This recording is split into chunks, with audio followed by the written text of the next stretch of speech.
Hello and welcome to episode 25.2 of Not Quite Nerds. It's point two because we definitely just did an intro, a huge tangent, and then realized that I'd not pressed record. So take two. At least you didn't get too far.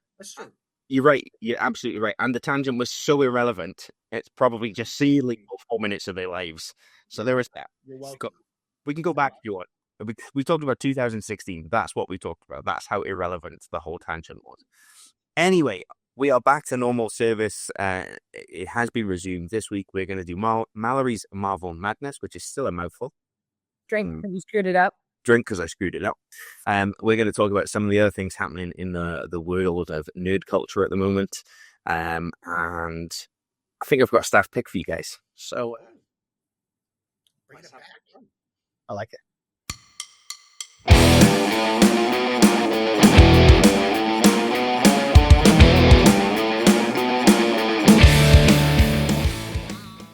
So, now, where we last left off was somewhere around episode 18 or 19 of the podcast, where you were approaching finishing The Punisher.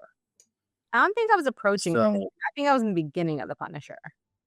Maybe you in the beginning of The Punisher. So, where are we now? And how was The Punisher? Okay, so I finished The Punisher season 1. I finished the Runaways season 1. I finished Agents of S.H.I.E.L.D. season 5, episodes 1 through 10. And I'm about halfway through Jessica Jones season 2, which is number 72. Okay. That was last year. Let's just throw it out there. That's a hell of a lot of TV, though. It is a hell of a lot of TV. A lot of TV, but also remember, in that time period, I had to watch season 5 of Stranger Things. I was traveling. Like, it's not like I've been sitting around twiddling my thumbs, guys. No. See this? But it's still a hell of a lot of Smallest violin playing for you. You were traveling first class. You were traveling to other parts of the world that you wouldn't even be allowed into right now. Shut up. Did you not cross the border? It's good. Right, so you wouldn't even be allowed there right now. Right. And you were watching Stranger Things. Like, oh, my life's so hard. I had to pause and watch Stranger Things. No. I'm just saying, don't give me shit for not watching more. Okay. No, I'm actually saying that you watched quite a bit in that span, even though it's been a number of episodes, but that's a hell of a lot of TV. Thank you. Thank you, Luch. See, I'm not giving credit where credit is due. But that That is not. That's disappointing. I mean, Mainly because we want to talk about the next few TV shows I need to watch. And all right, I'm not. I mean, I'm sad for you, and especially when you approach 74 and 75, I'm very sad for you. although Less bad at he's 76. like Cloak and Dagger. I mean, it surprised me, and then I've done some reading around it because I've been trying to watch The Runaways because I'd never seen that, and Cloak and Dagger and the Runaways season 3, there's a crossover. Oh. So they tie these two things together. Sure. So, Wait, there are 3 seasons of The Runaways? Yeah. Yeah, really? So we'll get there. Yeah. I want to talk about The Punisher first okay. because I want to get over it. Because you're about to offend a lot of people. I didn't care for the first season of The Punisher. Okay, I'll tell you why. Okay. Please tell me it's not Micro. I just thought it was a boring story. I felt like he had such a better story in Daredevil. And I loved his arc on Daredevil. And then I feel like, I don't know, I thought we did the family, we did the kids, we did the revenge. And then we're going to dedicate an entire season to more family and kid revenge. I get why, but it was just, I don't know, I was bored. I can see. I can understand your argument. I think what we saw in season 1 of The Punisher that we didn't see in Daredevil was the Punisher being the Punisher a lot more. Like we get to see him evolve into the character that he is, rather than, like, I suppose the origin story is half told through Daredevil and then finished off in Punisher season 1. I agree. But then that's 20 episodes essentially Yeah. of Punisher origin story. I mean, kind of, because he wasn't in the entire season That's 2. why I said 20, because that's Yeah. 7 and half of Daredevil, and 13 episodes of season 1. I mean, okay, yeah, I guess you're right. I mean, because he was in the first like half of the Daredevil season. So yeah, I mean, you're not wrong that it is 20 episodes, but I feel like Origin. Daredevil was like Punisher the prequel. I feel like it was him starting to become that character, and then he was now full blown like I'm the Punisher. I think what we get from Punisher and Daredevil is we get a character. He's just pure vengeance at the start of Daredevil, and what we see is that he learns from Matt Murdock that he can still be a tool for good. Yeah, I just wish Just the really vital. I almost wish they did for the Punisher what they did for Luke Cage, where like Luke Cage there was two major bad guys, and it was almost broken up into like the first 2/3 and then the last 1/3 of Luke Cage season 1. I wish they did that for the Punisher, where it wasn't a 13 episode drawn out, let's kill the military. Yeah. Which they kind of like put that into the first half to a 2/3 of the season. And then the last half to 1/3 of the season was something different, either setting up for season 2 or a different big bad. It was like, I don't know. It was a lot of the same. See, I think I see your point, but I think the difference between the bad guys that we're talking about here is with Luke Cage, you have someone to identify. You have Cottonmouth and Mariah Dillard, and then eventually you have Diamondback, right? So you have, but these are individuals, and essentially with Punisher, yes, there is a central military figure, but it's like a hierarchy, just like the military is. So he's going through the ranks trying to get to the main big bad guy. I feel like that's why you could kind of have the 13 episode arc with that culmination at the end, is because you're not just going after one guy. He's going after everybody who had any kind of association with what happened to his family. And so I was bored. I got bored by the end. I had to force myself to finish it. I just felt like it was too much for too long, and maybe it's because it's the 13 episode Netflix like force.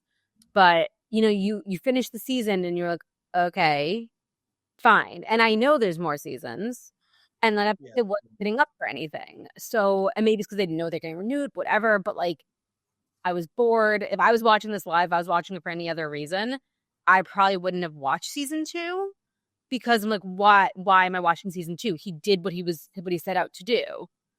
And I feel like if they had broken up the season a little differently, set up something else, sprinkled something else in, I'd be more excited to see what was going to happen. But like now I feel like it's done.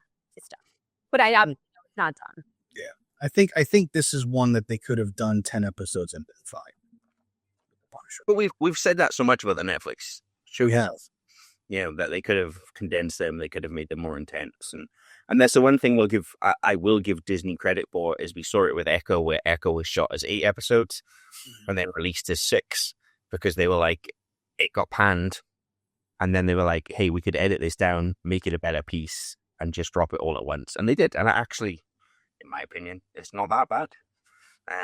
I quite liked Echo. I know Echo got a lot of crap, but when I watched it the first time, I kind of enjoyed it. Mm-hmm. I don't think it's the best one that they've made. No, but I do think it's more than passable. I would say it's more than that. I would give it more than a 5. I'd probably give it a 6.5. I wouldn't maybe. I would agree. Yeah.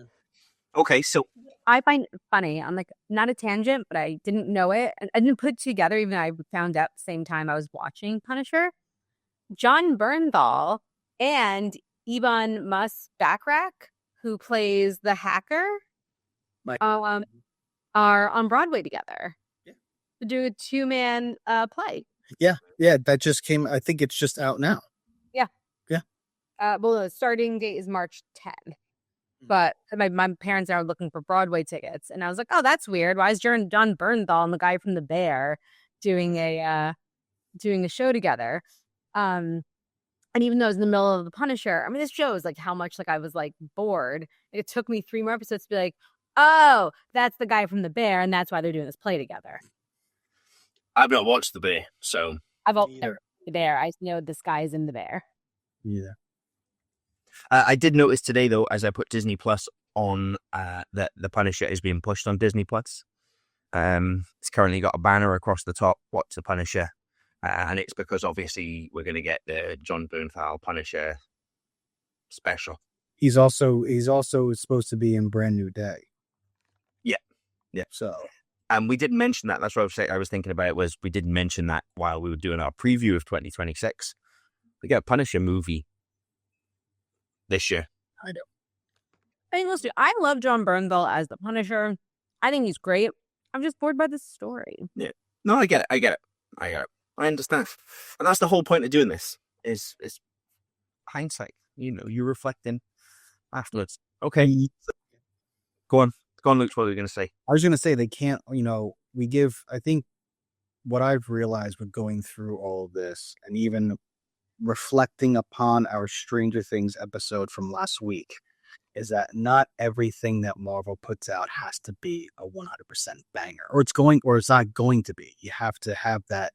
You have to try to have that open mind going in to take a page out of Mallory's book, even though I don't think I can have the willpower to do it. Try not to get build things up in your head and spoilers and all that kind of thing. But not everything can be a banger. And I think that's a show that I really love. I love the first season of The Punisher, I think, more than the second season so I think that's my opinion.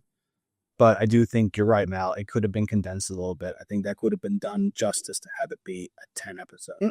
It'll be interesting. We know that we've established it, and that the next app is going to be Luch's Star Wars.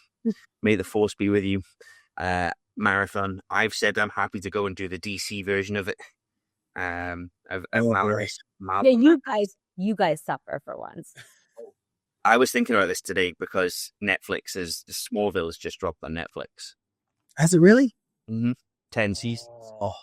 10 whole seasons of Smallville. I was like, yes, TV's bad in the Marvel universe. TV in the DC universe was for actual TV, so it's 20 episodes to my per season. And then when you get into the Arrowverse, you get Flash, Arrow, Flash, Supergirl, Legends of Tomorrow. There was another one, wasn't it? Kicking about. That's the one with the brothers from Prison Break, right? Don't they play like ice, like the Frost people and Heat guy or whatever? I don't know. I really enjoyed Legends of Tomorrow. That's the only DC's show I watched all the way through. I like Smallville. I watched it, but I didn't finish it. I think I watched the first I don't think I finished it either. I don't think I finished it. I just remember that Alan Ritchson was Aquaman. Yeah, that's right. He was. You have a Pip? Now Reacher. That was before he was super, super ripped for Blue Mountain State. Also true. Yeah, you're right. That is pre-Blue Mountain State. You're right. Yep. Huh. So he was still ripped. Still big, but I mean... Yeah, still big, but not like he was, or not like he is now. Yeah. Okay, so Punisher. Tangent, by the way. Drink. Punisher. Out of the way. Next up. Anyway. So, okay, then I got into Marvel's Runaways, which I'd never seen before. And Matt, I'm curious to hear what you have to say about it, because you started watching it after I finished it. But I do think I enjoyed Marvel's Runaways so much because it's like complete 180 from The Punisher. It's multiple stories at the same time. It's always a mystery. You don't know what's happening. And I think that's why I enjoyed it so much. And it's only 10 episodes. Yeah. So I knew nothing about Marvel's Runaways going in. It's also, I mean, it was a Hulu show. It wasn't Netflix. It wasn't Disney Plus. It was Hulu. Yeah. Which actually is why I think it's funny you can't stream it on Disney Plus. You have to stream it on CW. Definitely on Disney Plus at one point, and it's just switched across, so it's now on ITVX and Prime. That's so weird. Yeah. It's so funny. So I knew nothing about Marvel's Runaways, and I really enjoyed it. I loved the cast. I thought the kids were great. So it's kind of like a kids versus adults show. Because like these kids, without giving any spoilers away, these kids find out that their parents, who are in this like parent group, they're doing something bad. And I won't say what it is because no spoilers. Even though statute of limitations is definitely passed, but because I think we enjoy it. I've not seen it. So based on your reactions, New Angle, and I still don't really know what the parents are doing in this.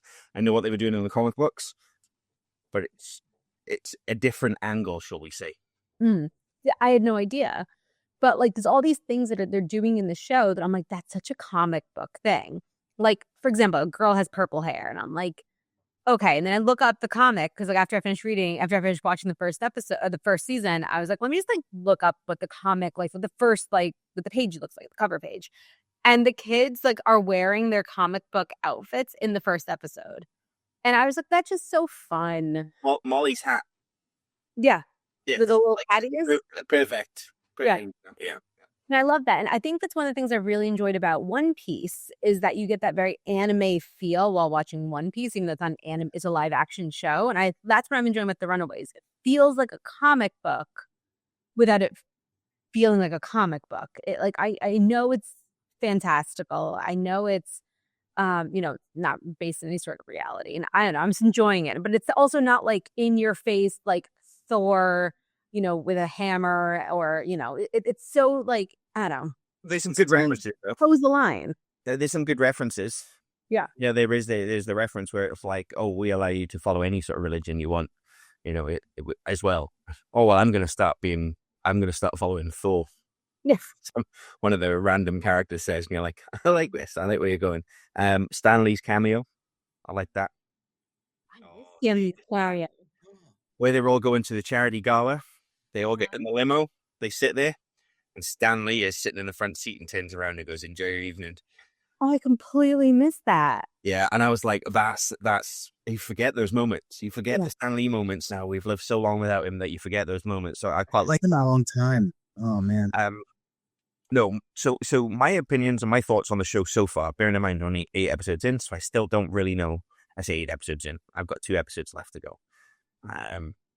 And I've enjoyed it. It's a teen drama, so Luch, you'd love it. I mean, that is my bag. It is. You all know. It's in that vein of like Pretty Little Liars and those types of things where it's a thriller. It's drip feeding you. You know that there's villains, there's twists, and there's turns, and people who you think are bad because all the fingers are pointing at them might do a shift, and you're like, oh my god, they're actually doing it for a different reason. It feels very much in that vein of teen dramas. But you're right, it's set in a superhero world. They don't rely overly on their powers, which I quite like. Do you know what I mean? It's like, as we see it, they're discovering their powers. Yeah. They are still discovering what their powers are, but they're not overly reliant on them. It's not like other shows that you watch where, I can fly, so now I'm going to fly everywhere, or I can punch, so now I'm going to punch everything. It's not that sort of over the topness. My issues with it are it's too parent focused. Oh, see, I like the parents. Yeah, I just think it's too much. It's too much on them, and I get why it's on them. But also, it's called The Runaways. Yeah. Where I'm 2 episodes from the end of season 1, and they've still not run away. Okay, so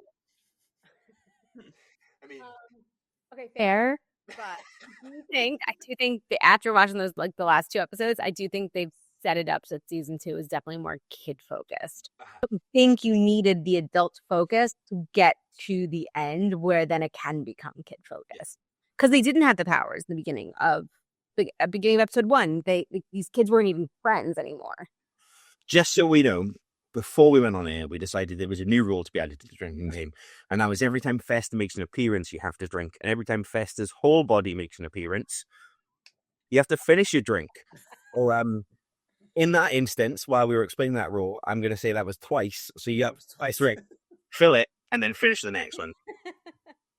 So, such a jerk. Is this Marvel's Degrassi? No. But it does have elements of that. Yeah, and for you Buffy fans out there, James Marsters is in it. He is. And for you original Fantastic Four fans out there, also, what's his name? The guy who played the Silver Surfer. Oh my god, what's the actor's name? He just died. Julian. Charm. I couldn't even tell you who played the Silver Surfer in the original Fantastic Four. Julian McMahon. Okay. Yeah. He is. You're right. Yeah, absolutely right. I know he was a Silver Surfer because I was watching Nip Tuck at the time. I loved Nip Tuck. Julian McMahon was Dr. Doom. That was Dr. Doom. Well, Dr. Doom, I thought it was Silver Surfer. Dr. Doom. Gee, I'm not watching the original there. It's the first part of this rewatch. What do you mean? You have to, man. No, I don't. If Deadpool's in there, it's true. No. Deadpool 3 makes it canon. No. Yes, because Chris Evans's Human Torch is in Deadpool 3, so it is canon. Not doing it. Don't add any more. We can put it at the end because technically it is a different universe. No more. No more. Well, we'll know by the end of the year whether it should have been included. No, I enjoy it. I think the cast is good. I do quite like the kids. I like their chemistry. I think there are elements of Degrassi, that young love romance elements. What I do like, while I don't like how parent heavy it is how they manage the parents' relationships. I think that's quite good because you're actually seeing relationships 20 years down the line. Do you know what I mean? You're feeling how relationships work at that point, and it's different. They're all at different stages. They're all trying different things.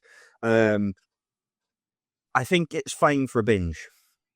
Yeah. I can't imagine that if it was being dropped week by week, I would have been enthused to go back to it. It didn't leave me with enough of the, I need to see the next episode. See, I was getting that because I watched the entire first season over the course of 2 days. Yeah, as have I. I mean, what was it, Saturday night when you said you should watch it? No. So I watched the first episode Saturday night, and then I watched another episode last night, and then I've watched 6 episodes. Like, I think I started it today night. I mean, I've had it open while I've been at work. Let's just leave it at that. No, I enjoyed it, but also I think kind of going from the Punisher to the Runaways is. I mean, that is a stark contrast. It is. I mean, not really knowing anything about the show, I know it's a stark contrast. But you've convinced me. I mean, you've combined superheroes with Degrassi and teen drama, and I mean, I can almost say you had me at hello, but I will. I mean, for somebody, I mean, I don't even know if this is going to have any sort of crossover with Doomsday, which I think is kind of like the obnoxious part about why I'm doing this. Because I'm doing, I'm rewatching everything in the hopes that like it really like puts everything in Doomsday like front and center when I'm watching it. And I think the things that I haven't been enjoying are things that are gonna be in Doomsday. I mean, then it's Also, think about it though. It's not just we're all talking about Doomsday, obviously, because it's the first thing that's coming up. But don't forget that there's Secret Wars the following year, right? I'd be surprised if the Runaways showed up. I'd love it. I want everything. I want them to throw the kitchen sink at us and then stop making Marvel movies. But I don't think it's gonna happen. No. That's definitely not going to happen. I know. But, I mean, you're right. Maybe what they do post Secret Wars is a bunch of Punisher-type specials for Disney Plus with a marquee release every year in the cinema. Know what I would love, now that I'm thinking about this? I would love, oh, guys, drink. I would love if the Runaways met Yelena. Oh, she'd have fun with her. Oh, she would have so much. I mean, I don't have to know the characters to know that. She's just fun. I feel like Yelena meeting Gert specifically. What I will say is the special effects are good. Yeah. No, I had a significant issue when I remember watching Cloak and Dagger, and I had an issue with some of the special effects in that. They weren't great. They were TV. What I will say is this. I mean, there's a dinosaur running around for some of the episodes, and it works. Like, it looks real. It's Jurassic Park real. Yeah. So for a TV show, so credit where credit is due. No. Rick's dinosaur. Let's just throw that one out. He has a septum ring shape. But But that is in the comic books. If anything's come out of this, I was at the library this evening with the kids, and I went and picked up a Runaways comic book. So, there is that. It's not the first one, unfortunately, but it is. I was actually surprised because I was like, so I finished the first season, and I was like, oh, like, it was really good. Like, I wish there was, I actually wanted to go into the second season. I was like, is there a second season? And there's 3 seasons. I was so surprised to learn that there's 3 seasons of the show that, like, I didn't even remember hearing anything about. I mean, so 2017 would have been, when did Disney Plus launch? Disney Plus launched, I want to say it was actually in 2020, because I think the first show that they put on was Falcon and the Winter Soldier. 2019. So this 2019. would have been when Hulu was just being Hulu. So this would have been Hulu was by itself. Hulu was its Yep. own thing. Yeah. Disney owned a piece of it, a significant piece, but Yeah. it was its own thing. And as I said, I know that Cloak and Dagger, there's the crossover with Cloak and Dagger. And I'm excited. I'm excited to keep watching it. I'm like actually sad that it's not until number 79. It's a while. It's a while. It's a while to go back. You got a bit to go, yeah. I know. And then season 3 isn't even until 90. Yep. But what's good about that is it's, as you said, it's post-snap mostly. So they acknowledge the wider universe, whereas so far all they've done is reference the wider universe. They've not really acknowledged that there's other things happening out there. Yeah. So, all right. Well, I enjoyed. Luke, definitely check it out. I'm actually gonna say, I didn't tell you guys, so I'm gonna give Punisher season 1 a 6.5. I'm giving the Runaways a 7.5. 6.5. 6.5 6.5 and 7.5? Yeah. Okay. Wrong column. Just a... I knew that. And then, unless we have anything else to talk about the Runaways. Nope. All right. And then I started Avengers, Agents of S.H.I.E.L.D. season 5. I was only supposed to watch episodes 1 through 10, which I did. So if you guys want, let me remind you where I left off with Agents of S.H.I.E.L.D. So when did I finish season 4? I finished season 4, number 63. So it's been a while. Thank God. I know. So they basically, the end of season 4, they get taken and they end up in space, and that's how the season ends. So season, Matt is shaking his head. He's already over it. Yeah, and what sends them to space is a stone, right? Is it the stone that turns? You don't learn that until episode 1. Oh, okay, sorry. But we didn't know why. No, we didn't know that. They knew they were taken. We knew they woke up in space, and then season 5, episode 1 starts off with them being taken. How they got to space. How they got to space.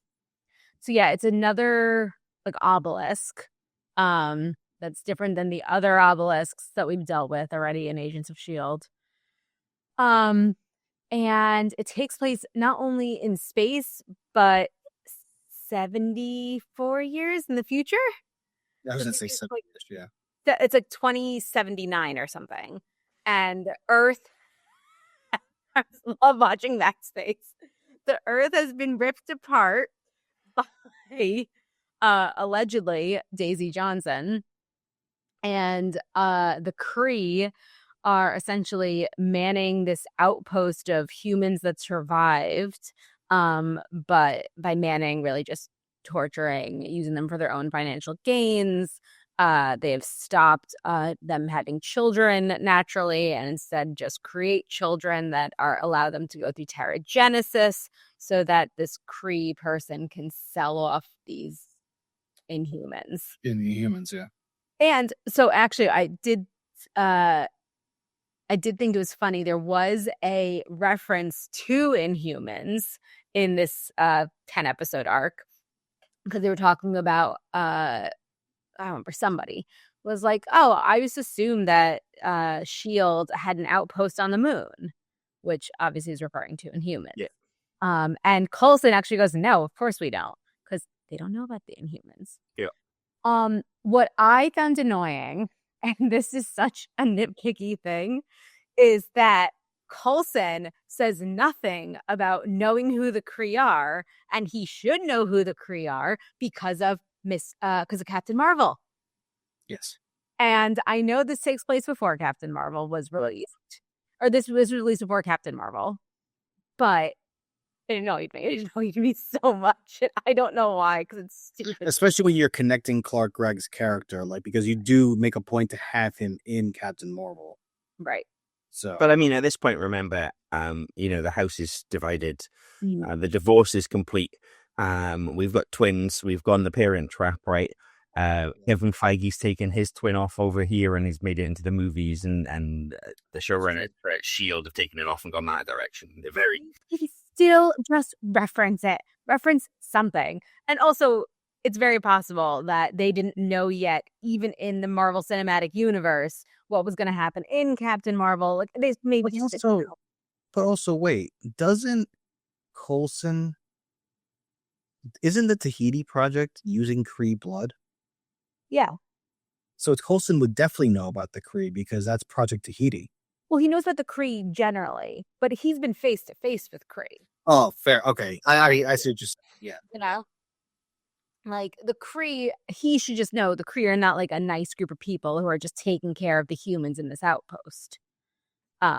Whether or not he's, has Kree blood, one way or the other, he should just know the Kree are just not, they're not the saviors. But not to be nitpicky, but I mean, why are we still doing Agents of S.H.I.E.L.D? So this was, and I had forgotten about this. Season 5 was supposed to be the final season. It was. Okay. And I forgot about it until I watched the Agents of S.H.I.E.L.D. reunion at Comic-Con. So it's supposed to be the final season. It actually ends as a final season, and then they bring them back for 2 more seasons. And then you can actually see at the end of episode 10, you see them setting up for the finale, which is still 12 episodes away. But completely forgot about most. Yeah.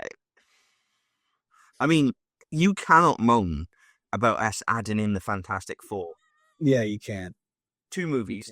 It's not 2 movies. It's not 2 movies. You shut your mouth. It is like 3 movies, 4 movies. I don't know. Because you're Fantastic Four is 2 movies. Yeah, and then you got the other which is at no point has been referenced in any way, shape, or form because it is that shite. Oh, yeah, no, we're not talking about the one with Michael B. Jordan. I thought the Michael B. Jordan one was also referenced in, I could be wrong, in Multiverse of Madness. Oh, do they pop into that world? Do they pop into a dark and brooding world? Or am I confusing Mr. Fantastic between the 2? I think you're confusing Mr. Yeah, Miles Teller. Yeah, John. Oh, so the Mr. Fantastic we get in that is what's his name? John Krasinski. But I thought we also got another Mr. Fantastic. No, I don't think so. No. So we only see one Reed Richards in Multiverse of Madness, and that is John Krasinski. The one and only time he's ever played Reed Richards. Oh no, and that was a fan nod, wasn't it? Because for years they beat him. Saying these John being for him to be it.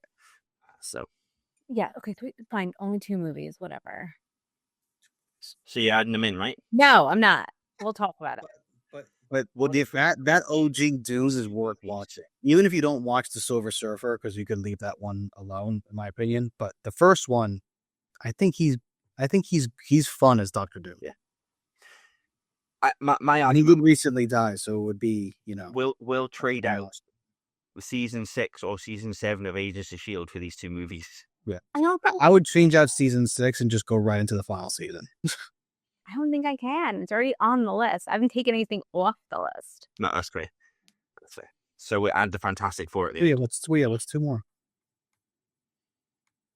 Okay, to be fair, I was not able to find the Punisher. Right? The original You were not able to find you weren't able to find the Punisher with what's his face. Yeah. And you guys want beautiful. So I mean, have you looked recently? Because it'll definitely be somewhere. I hate you guys so much. In fact, do you know where there's a good chance it might end up right now? If they do the Punisher thing, Disney Plus. That's true, actually. Quit. I'm done with this podcast. I'm done with Mallory's Marvel Madness. I'm done. Just want to sit in my hidey hole. Yeah, that's right. That's the one with Thomas Jane. That's the one with Thomas Jane. $3. I'm not paying $3 for the Punisher. To be fair, you could go to a second-hand store, buy the DVD for $3.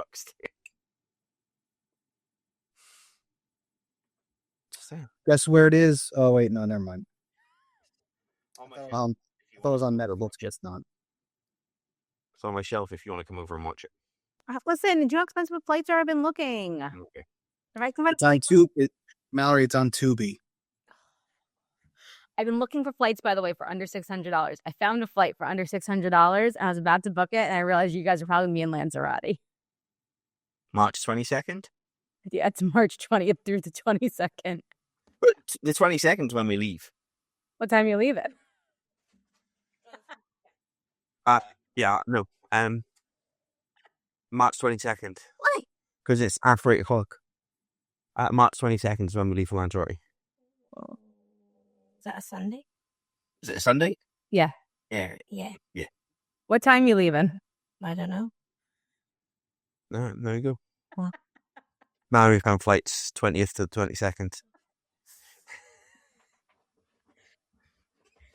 I mean, stay. Okay, so back to Mallory's Marvel Madness drink. By the way, that was welcome. That is a tangent. Okay, so what I read as I remembered, it wasn't as good as other things. It was just kind of easy watching, like easy mindless watching. I think that's a show that you can like have on the background and like fold laundry and just like. So is Sunny in Philadelphia. Yeah, but that's not on Mallory's Marvel. I mean, we could add it. Do you want to start it? No.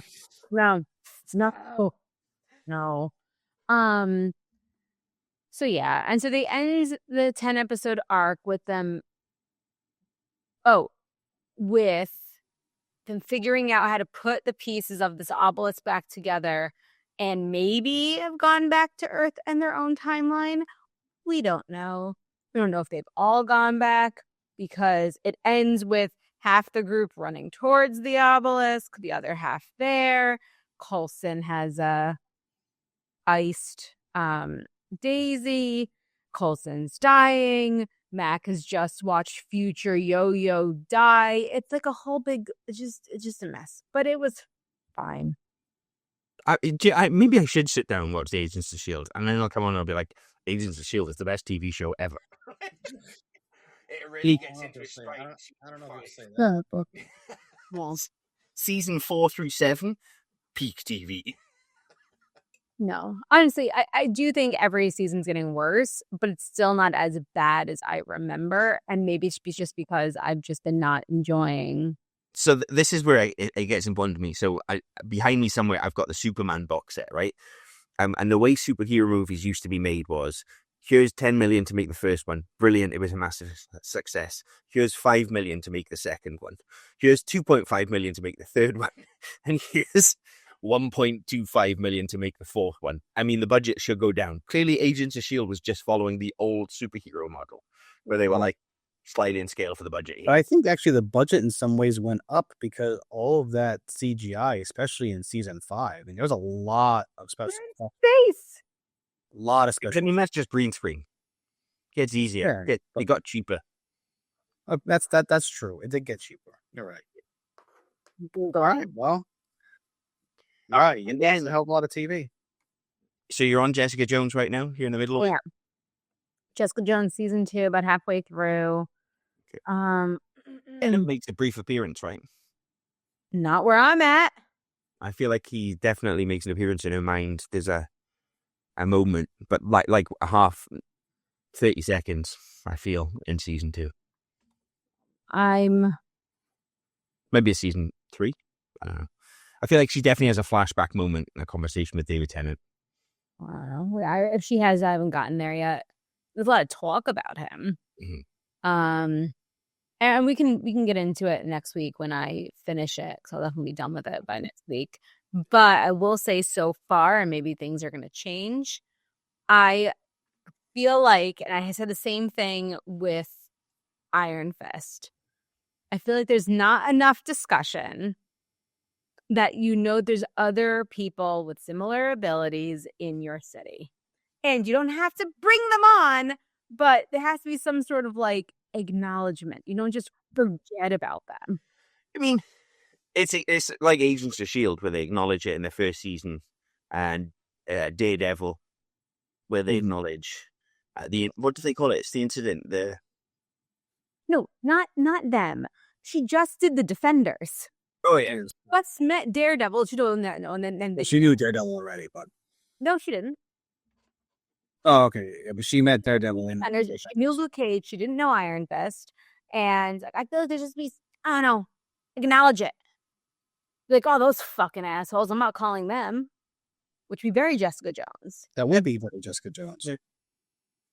But then I feel like her friend would have called them for her. So I feel like that's who she is. Trish is going through her own shit right now. Trish is going through some stuff. Going to be in any mindset equal on anybody. Yeah, Trish is going through some shit. All I'm saying is I feel like all these showrunners need to call me and I will tell them where all their gaps in their shows are.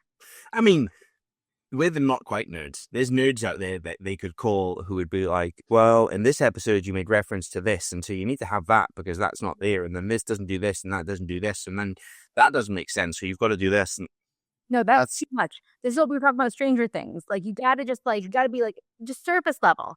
Surface level. No, see, but that's what you've described is how I feel about another show that's been airing, and it makes me mad. Okay. Is it Star Trek Academy? No. Okay. I enjoyed that.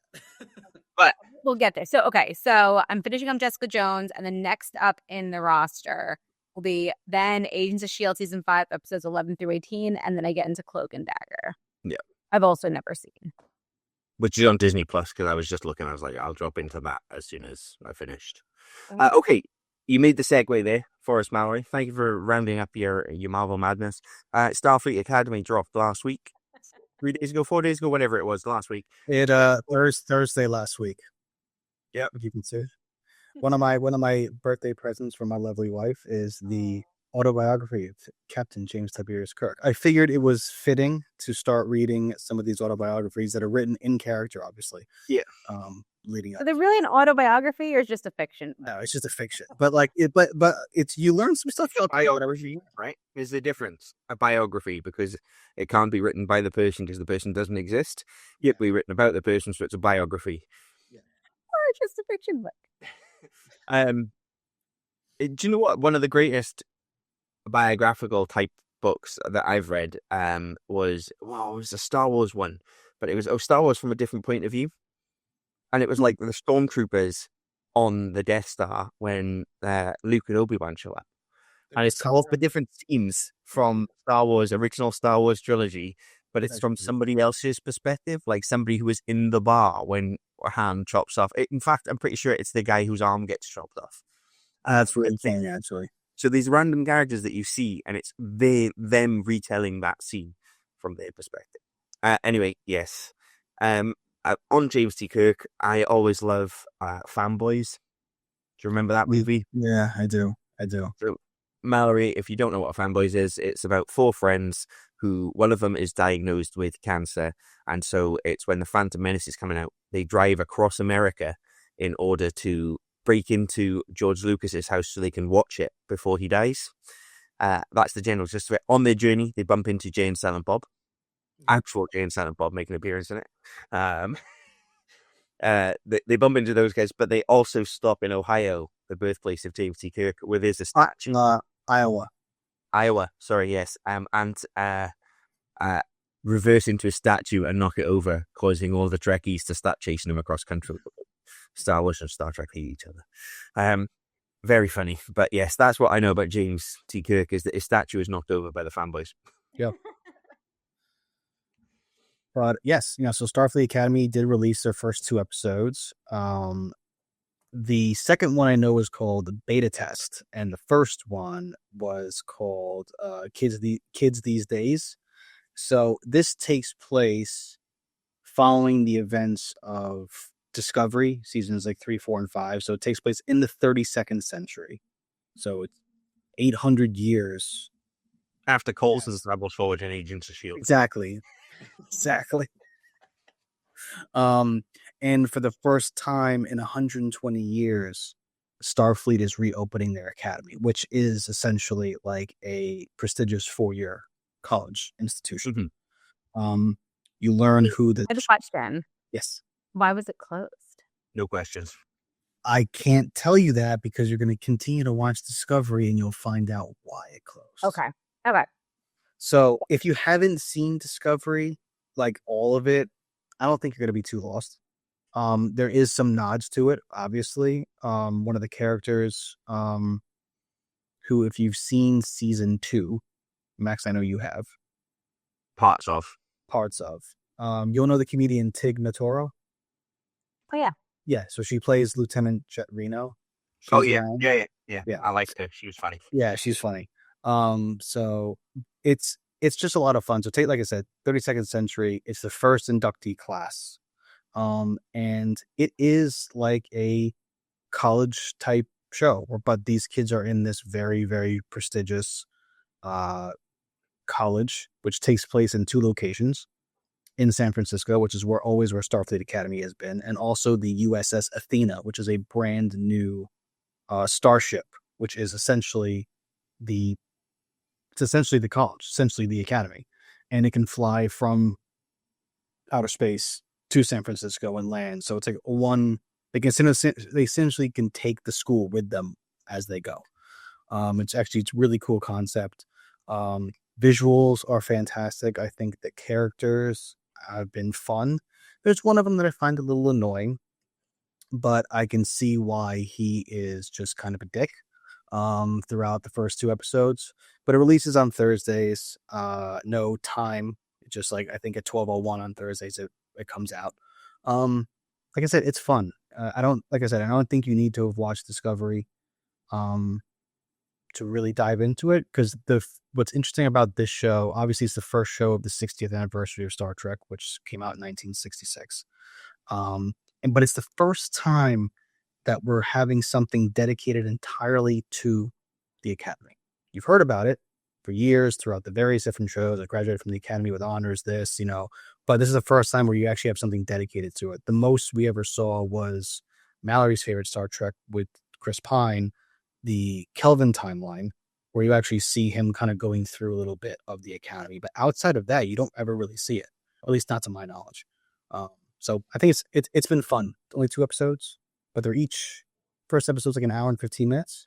So it sounds an awful lot like there's a Star Wars show called Young Jedi, and it's an animated show, and it's for kids age 3 to 4. It sounds an awful lot like that. Except for these kids are like 18 to 22. No, I get what you mean. I was actually wrote down when you said that. I was like, it'd be cool to do that in the Jedi Academy, and then I was like, nope, they wouldn't, because in the Jedi Academy they weren't allowed to have fun. No, there was no fun. Like the thing with Starfleet is effectively it's a Navy or an Air Force, right? So that we know those characters have fun, whereas Jedi, no fun for the Jedi. No. They're more of a religious order. That would be like, let's follow a group of nuns committing to the Catholic Church.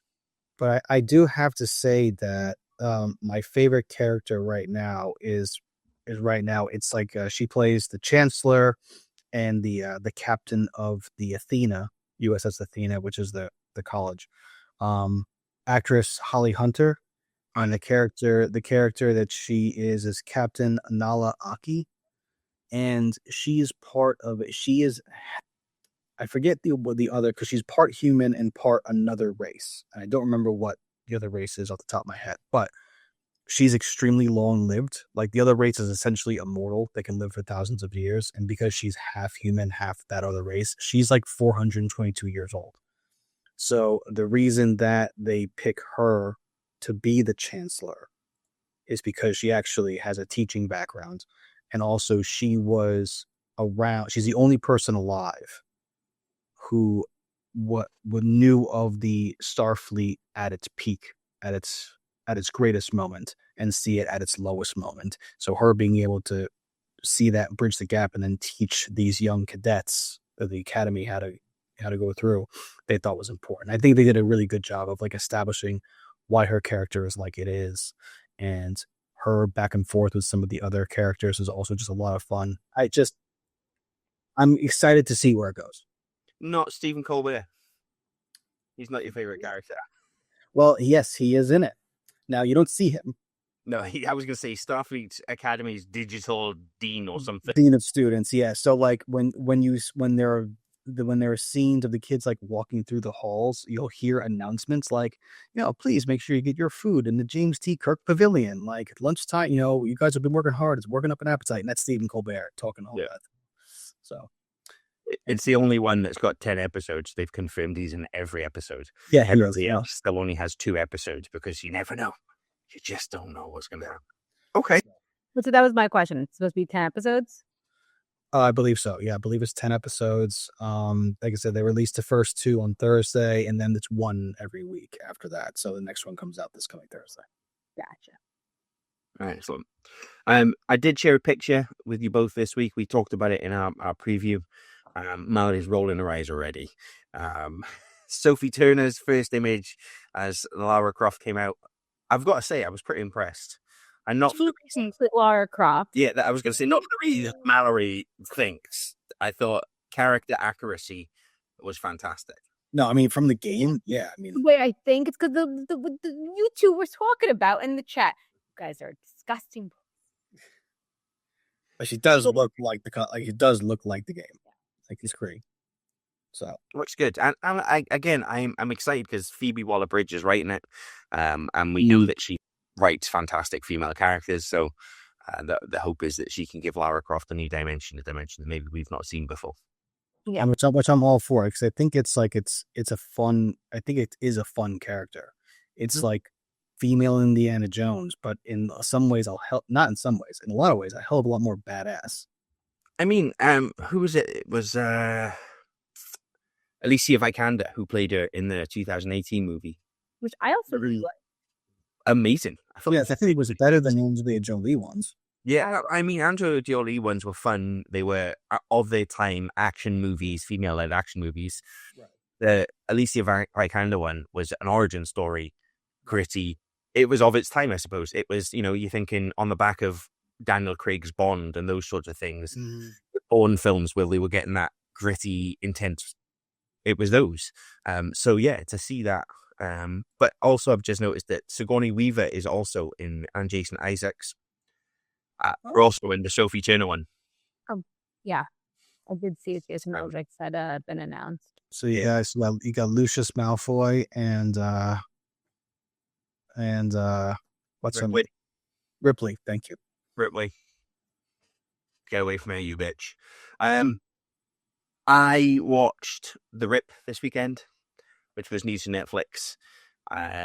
Artist Equity, Ben Affleck and Matt Damon's new production company, or not new, they've been around for a while now. They said it was their first film, which had both of them in it. But yeah, this is the good thriller, is how I would describe it. It's like a bloody cop type thriller. Sort of. The idea is that the former captain was executed for some reason, and they don't know why. And there's somebody in the unit who's a bit dodgy. And they get a call, they go to it, and they find $20 million hidden behind a wall. And then there's all sorts of chat about what they could do with $20 million, and there's all sorts of twists and turns throughout the whole thing. But effectively, it's Ben Affleck and Matt Damon being Ben Affleck and Matt Damon in a bit more actiony, a bit more grown up. But their chemistry just works so well.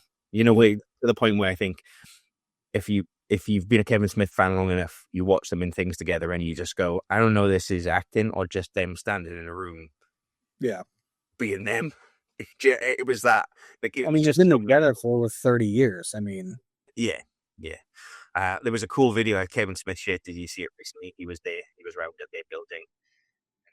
I did. I did see that. Yeah. We had Matt Damon's Martian spacesuit and Batfleck's Batsuit. Yeah, I did see that. My interest was simply, it dropped straight to Netflix, so I'm assuming they sold it for a fair amount of money, because it's not a cheap cast. The cast is Steve, isn't it? I hadn't even heard of this. No, I saw the trailer and it looked really, really interesting, and I went to go watch it the other day, and then I don't know, I just forgot about it. Like I was gonna watch it. I was like, I'll watch that tonight, and then I just ended up putting on Big Bang Theory to fall asleep too. Yeah, it was one of those that came out of nowhere for me a little bit as well. So, Joe Carnahan's directed it. So he did Smoking Aces, The A-Team, Narc. So he did The A-Team, the one with Liam Neeson. Yep. Oh, I mean that's perfect for like an action type movie. Yeah. He did Smoking Aces with Ryan Reynolds and all the big stars. That one. So he's into those sorts of things. Did he do The Grey? That was his artistic. Also Liam Neeson. Yep. Yeah. So he's directed it. You've got Matt Damon, Ben Affleck, Stephen Yeun, Kyle Chandler. Nesta. Coach is in it. Coach is it. But I mean, it is just a good cast. It plays well. It's an hour and 50 minutes long. Doesn't feel like an hour and 50 minutes long. A little bit of action, lots of tension, right in that sort of what was that Denzel Washington one that he was in? It feels a little bit like I can't think what the name of the film is now, but it's that tense cop thriller. Not The Equalizer. No, before that, he goes to IMDb for the win. Training Day. Oh, Training Day. Yes. Feels a little bit Training Day. Okay, I'm into that. Yeah. No, it's good. It enjoyed me, and I mean, some of it plays out a little bit obvious, but it came out of nowhere for me. Like you said, Mallory, I didn't know it was coming, and then Netflix dropped the coming next week, and I was just like, oh. I was like, Ben Affleck and Matt Damon. I think I described it before. I'd love to be the crossbar in their A-frame. I'd let those two do whatever they wanted to me. Not that they want to, obviously, based on past relationships and way.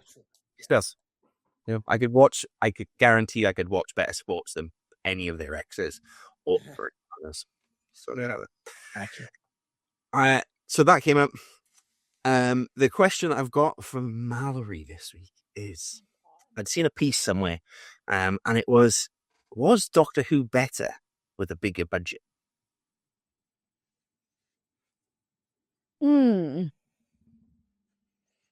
I think it was just different. I wouldn't say it was better or worse. I think it was different. Me and Luch know, right? That whenever a girl says to you, it was different, it means she was disappointed. Maybe you two, but maybe you two. Am I wrong? Different stories. I'm not being. Wait. Have you ever said to a person it was different and meant it in a positive way? I can answer that before she says it. The answer doesn't. She can't answer it because there's a chance that somebody might be listening that she said it's just different. No, I don't think I've ever said that to a person. Okay. It's not about TV. Future husband of Mallory, just know that if she ever tells you it's just different. I don't know why you two think you need like all this platitudes. You ask the question. Don't ask questions you don't want to know the answers to. I do want to know the answer. I do genuinely want to know the answer. I just couldn't help but you said it was different. You said different. Okay, it was different. Okay, good different or bad different? Do you want me to tell you? Or you want to keep talking about your penises? I was talking about people first. No, I was talking about haircuts. Yeah. Oh, where did you think it was going? Yeah, seriously, get your mind out of the gutter. My God. I'm glad. Your dad would be really disappointed in you. Very. I don't think so, actually. I did. Me standing up for myself from this harassment. Okay. Anyway. What were we talking about? Doctor? With a bigger budget, small budget. Was bigger better? See, okay, I don't as much. I'm more of a story rather than the visual effects type of person. So if you're gonna have a good story, you get a good story for free.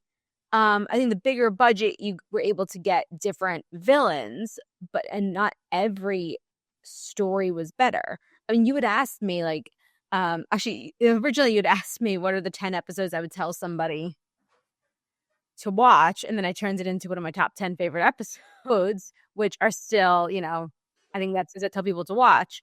And 2 of them, I think, were Disney Plus big budget. See, Dozer agrees. So I think, but 8 of them we're the older budget. We're smaller budget.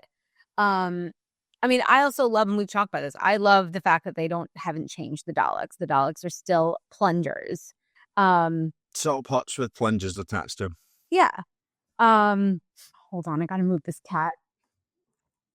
I mean, it's like you said, I think some of the best stories come out of, we have X amount of money to spend. What costumes do we have available? How can we pull a story together here? And from my watching, because I'm still making my way slowly through, some of the best stories sometimes are the ones where they bring multiple characters back for a scene or two just to help push the story along. And you know that they've just gone, who have we got available? Yeah. Which actor, which costume can we bring back in to point the story in this direction? But I'd seen that article, I'd seen it, and I was just like, that'd be interesting to find out what Mallory thinks. Did a bigger budgets? But as you said, story's probably the priority. The question becomes, as we've seen with Hollywood, just because you can do all these special effects, doesn't mean you should. Yeah. Doesn't mean you should. And you have to have the right story. If the right story matches with the right budget, with the right special effects, fine, it's a great story and it's a great episode. But if you're just doing it for the special effects and leaving the story behind, then not so good. Like, I think one of my least favorite episodes was a Jodie episode. I'm in shock. Where there's probably a very small budget, because I think it took place like in a graveyard. Like, I think the biggest budget was just the monster costume, who was voiced by Corey Taylor of Slipknot. And it was just a boring episode. It had like all these elements that I would have loved, but it was just a boring story. Okay. But no, we haven't discussed. There's a Doctor Who spinoff that has been airing in the UK and is just now releasing in the US on Disney Plus, called The War Between Land and Sea, which I have not started watching yet.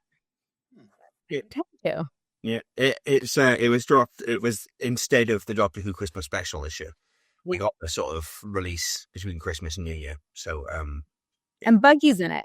Budgie from Gavin and Stacey. Mm-hmm. He's the lead.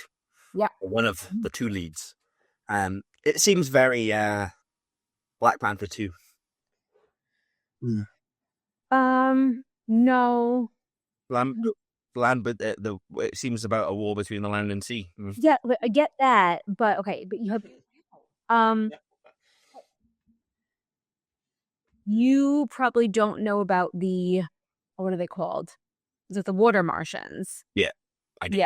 Yeah, they're from old Who and they come back in new Who, and I think that's what this is about. So I would say it's definitely, the idea of it predates Panther 2. And please excuse me, I need to go stop my cat from chewing whatever he's chewing on. Okay. All right. I mean, this should be another finish your drink. Every time Mallory's got to get up and move faster from causing trouble somewhere. And so my question then for you, Luch, is Percy Jackson. You're excited about it. We discussed it before Christmas. Yep. I'm interested in watching a new show with the kids. It's Percy Jackson. Bear in mind that we're talking about a 7, 5, and a 3-year-old.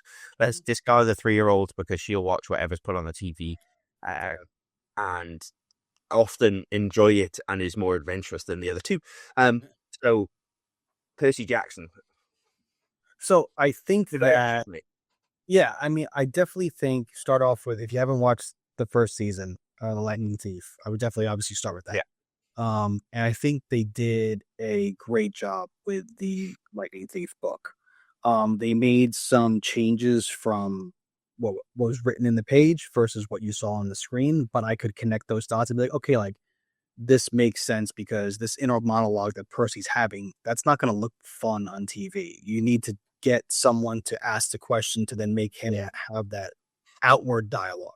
So in the book, it's Percy, right? It's entirely Percy's perspective, right? He talks to himself in his head, like he has these conversations. And I think what the show, both seasons, do a good job of is getting you to see someone else's perspective, whether it's the character Luke or Annabeth or the god Ares. Like, there are things that you're able to do with the show that you can't do, obviously, with the written medium, or that's not how the books were written. And I think that with season 2, I would say that I think the finale comes out next week, I believe. So I want to withhold full judgment until I've seen the whole thing. I thought they did a bang up job with the first 4 episodes. And then I think that because you've never read the books, Max, right? Nope, not mine. So I'm not gonna go full tilt because I feel like with the next few episodes that you've seen, they've made some creative choices that I did disagree with, and not just I was okay with what they did in this first season because it creatively made sense and in some ways made actually the story better. Like hindsight's 2020. If Rick Riordan had the opportunity to change something from a book he'd written 20 years ago, and I think that that's the way the avenue that they went. Whereas I feel like the creative choices they made in season 2, I don't think made it better. I don't necessarily think it made it worse, but if you're not going to make it better, I would say just keep it the same. Yeah. Because that's what your fans are coming to watch. Because most of your fans of Percy Jackson are probably my age or a little bit younger because these books came out 20 plus years ago, the first few books. So we've waited until 20. Yeah. That's sort of my concept behind it. Molly is a massive reader. And I would definitely say she should, because Molly's old enough, I think, to definitely start reading Percy Jackson. It always struck me as being younger than Harry Potter. Yes, because it was less. It definitely is. It's definitely because Molly's old now, 7. Yeah, I mean, she could definitely. I think it's written in such a way that she could digest it as well. There aren't too many mature scenes. I mean, listen, there's some fighting in there. Like you talk about blood and like things that like do happen because eventually, I mean, they are demigods. They are half part mortal, part Greek god, and that was my other angle was yeah. Let's strip feed some Greek mythology into this. And I tell you what, one thing I will say about Rick Riordan, because I am far from an expert in Greek mythology, but there are people who know a hell of a lot more about it than I do. But from what I've read about people who are experts in Greek mythology, is that Rick Riordan got a lot of things right. He took some liberties and obviously trying to make it so that it fits what his world building was, which is the Greeks, the gods move with society where the power is in the world. So obviously at the time, Greece was a powerhouse. And then that's where the gods were kind of came. And then obviously the Roman Empire became the powerhouse. That's why the gods kind of changed a little bit. Yeah. The Roman, Jupiter instead of Zeus, etc. And now the power in the world is in the United States. So Mount Olympus, where all the gods hang out and then where they live, is at the 600th floor of the Empire State Building. Okay. So kind of that's where the power is shifted. And his world building, I think, is kind of cool because it's similar to Harry Potter in that it's a world behind the world. Yeah. You have the Wizarding World that's behind London and behind Scotland and just behind, just the entire thing. And it's the same thing here. You have regular New York and then you have demigod New York. And the camp is on Long Island. It's fun. Again, they've released, I think, 7 episodes of the second season. The finale, I believe, airs next Wednesday. Okay. I'm going to withhold judgment on the whole thing, but I would say they got the first 4 episodes almost spot on, book to screen, and then they took some creative liberties, I think, with the next few. Okay. But they've done a good job. The visuals are good. I know it's definitely worth a watch. And if she likes to read, definitely you can pick up those books from the library. There's 5 in that series. And then there's also subsequent 5 books, which use a lot of the same characters from Percy Jackson, but it's no longer just from his perspective. It's from other demigods too. So it's fun. Right. Okay. So yes is the answer to that.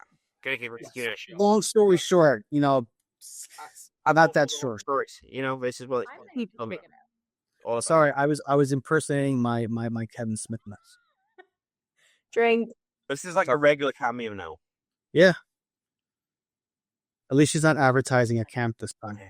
Guys, the hamster is out. That's good. I'll go out and speak to the hamster in a minute. Well, it's just ran away again after eating the blueberry. Eat the blueberry, though. Yeah. Here, there's some banana out there for it, too. Okay, Holly's out of her cage?